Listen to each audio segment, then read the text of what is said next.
One of the biggest controversies on this channel, which I've just made up right now, is the fact that we haven't talked about Stevie Wonder somehow. I'm not sure how I've made it this far with that being the case, but it changes today. Only as much as I, like everybody else, love the Stevie classics, I wanted to talk about something that I've never heard before, and perhaps one of the greatest illustrations of Stevie Wonder's genius. Is it the most complex? No. Is it the flashiest? No. And that's exactly the point. Welcome to the first annual month of music, 30 days, 30 breakdowns, and 30 chances for you to learn about your favorite songs, or perhaps songs that, like me, you haven't heard before. This is maybe one of the lesser known Stevie songs, but I think it is just one of the greats. Get a load of this.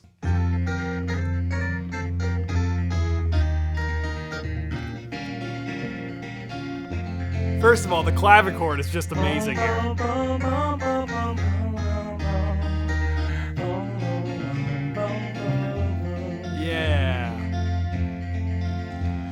I love Stevie's ability to take a clavichord and make it sound straight up like a guitar. You know, and one of the big reasons that we're talking about this particular tune today is just because of the genius simplicity. This chord progression is the main thing I want to focus on. The melody is one of those things where it's a little bit, it kind of floats above in a lot of ways. It's not always super easy to define. You can definitely find versions that have it written out, but as you'll hear, Stevie has that flexibility where he can just sort of float over the chord progression. But this chord progression, the way that this whole song is composed, it's just, I think, a testament to how genius this writing is. So we start out, and we just have, this tune is in F, right? And we're just playing in thirds. I love that little chromatic connection, because we're gonna go from E flat here, and normally, we would hear that go to the 4 chord. Now, I like to call this, I'm not sure if this is like correct, but I always think of this motion as like a double plagal cadence, because we have, if we're in F, we go down a whole step and we get this plagal cadence from the chord built on the flat 7th of F that goes to the 4, in this case B flat. That's like a plagal cadence in B flat. 4, 1, and then that becomes the 4 and it goes 4, 1. And we're just connecting that with a little blip on E. And in this case, you know, it's one of those things where E is just like a passing chord. We don't really need to think about it as, well, wait a minute, that's outside the key signature. No, because we're just using it to kind of get us down to E flat. And then instead of going to that 4 chord, how we just explained and how we might expect, we instead go to right to the minor 4, which I think is just such a beautiful choice there. B flat minor 6.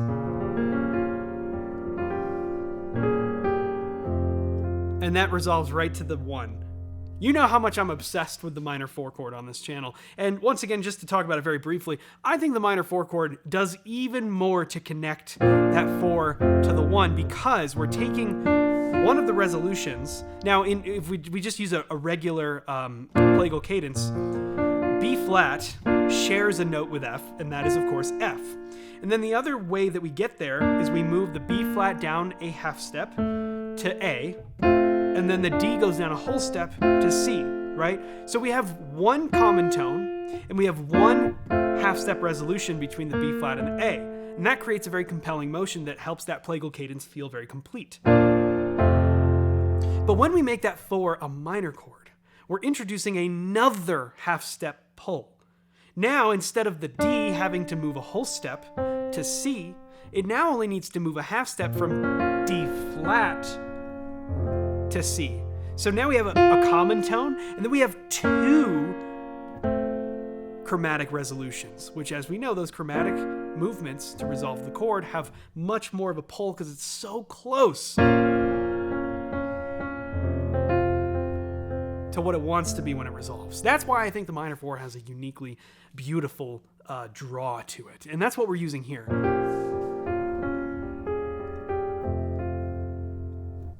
Amazing. We haven't even gotten into the song yet. Let's check it out. I'm happier than the morning sun. There is our... Oh, yeah, wait. If I should ever bring you inside my life. You can hear how the melody's kind of floating above here. Okay. I'm happier than the morning sun. There's our 4 chord. There's a really cool chord we're going to talk about. If I should ever bring you inside my life. and then we suspend that resolution with the 4, and then we resolve it. Amazing. Let's look at that. This is an interesting chord here because I think there's a couple different ways to look at it. We have it written down here as F7 sus4, right? Okay, but it's kind of, let's see. I think we have a little bit of a passing tone through the E, which is the the major 7th of F. And does that beg the question, is this just a regular dominant chord? Let me go back and listen once more. I'm happier than the morning sun.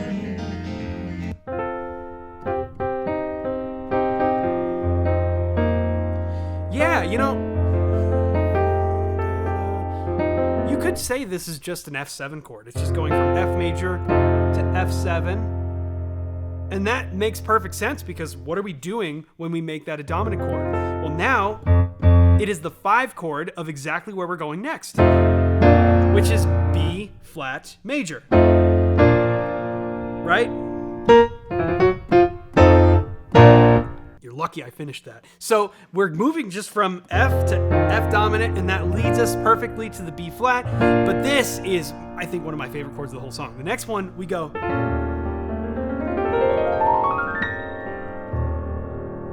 This chord is really interesting for a number of reasons. First of all, it is a whole step down from F, okay? Now, we often talk about this as sort of like a, if we threw a 2 in front of this, it would be what we often call in the jazz world like a backdoor 2-5. It's a 2-5 that winds up a whole step below where we're resolving to, okay? We call that a backdoor 2-5. So this is kind of just like the 5 of that backdoor. And that's cool because that was, I don't know what that was. So it's really cool because like we're coming off of that 4, and then we're going right back after the E flat to the F again. But there's a second reason why I think that this chord is so cool here. And it's because if we change the root of this, so it's no longer an E flat chord, we can get something very beautiful and very interesting that we've already used. We're gonna move that E flat, and we're gonna make now a B flat. And we get B flat, the exact same chords, by the way, all the same notes that we used, right? And in this case, we're kind of playing this as an E flat 7 with a sharp 11. But if we keep all those notes and just trade the E flat on the bottom for a B flat, we wind up with this chord. And this is B flat minor 6 with a major 7. All right, now, we played in the intro.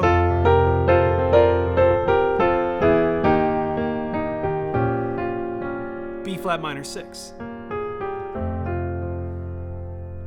So here, this E flat chord is uniquely versatile because it's kind of the exact same thing as that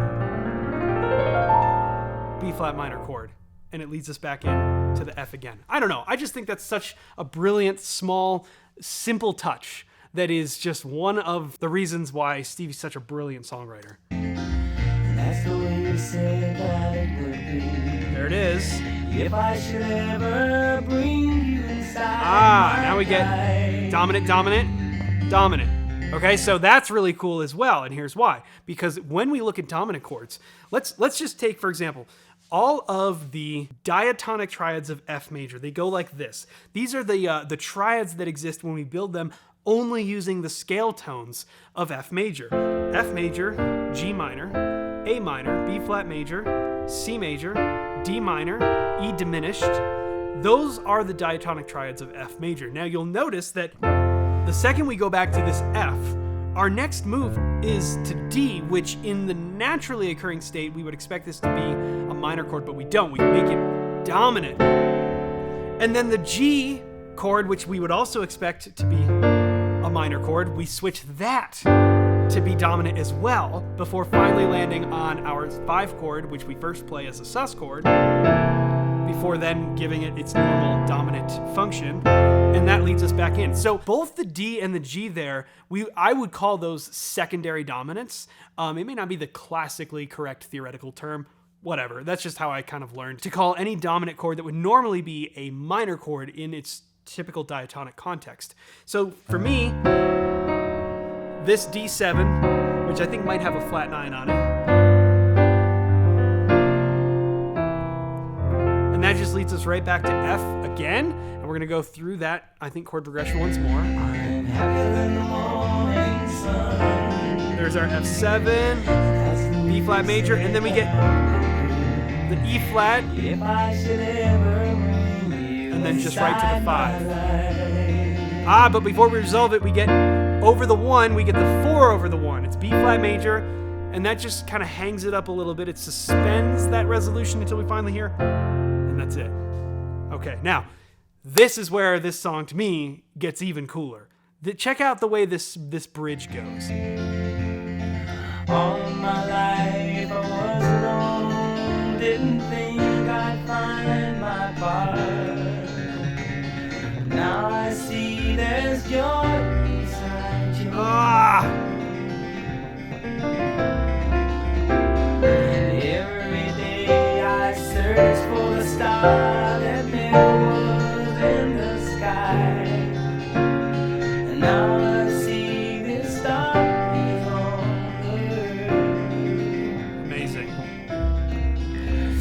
Let's look at that. Another thing that we've talked about numerous times on this channel is when we change chords and we use maybe inversions of chords and we arrange them so that the bass line has a consistent motion. That is exactly what we see here. So we're using slash chords, which, as we've talked about before, we have a chord over a root note. Okay, so if we look at our root notes, we have E, then E flat, then D, D flat, C, B, and then finally we land on C, and that's our 5, okay? We just do the whole thing over again.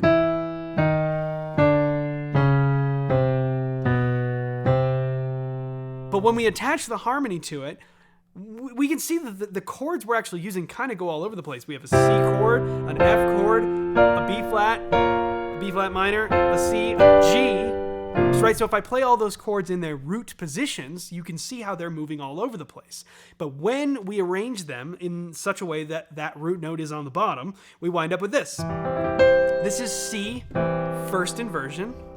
And this one we're just using an F major chord and we're putting an E flat in the bass. What does that technically make it? An F7 chord, right?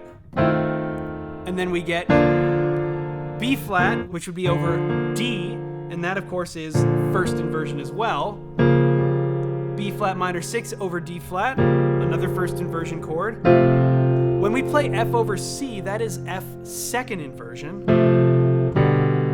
G first inversion, and then now we're on this might be the only chord. Yeah, this is the only chord in that entire section where the root of the chord is actually the root note that we're playing. C7 sus to C7. C over E,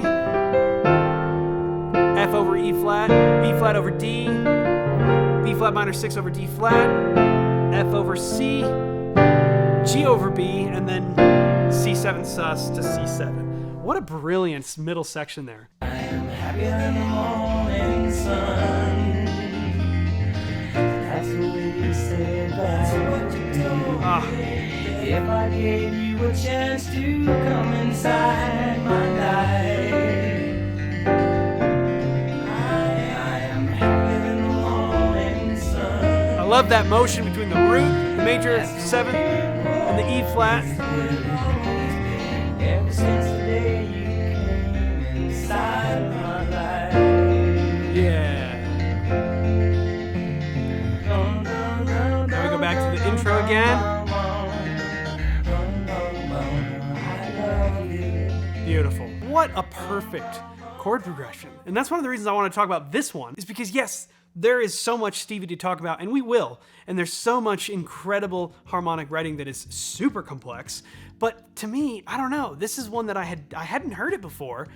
And I think maybe that's a shared experience for a lot of people who haven't heard it before. It's just a perfect illustration of how simple Stevie's writing can be and how perfect that choice is in the moment. And how, yes, while it is simple, it still contains so much incredible harmonic information that we can learn a lot from. I mean, this just has so much stuff packed into it, despite the chords not being complex at all. I thought this was a fun one. I thought it would be a fun way to start talking about Stevie every once in a while on the channel. But, of course, I want to know from you, what Stevie Wonder songs would you like to see broken down that we can explore the harmony of, because I know there is just so much out there that would be fun to break down. So let me know in those comments below, and thank you so much for joining us for the month of music. We will see you back here tomorrow.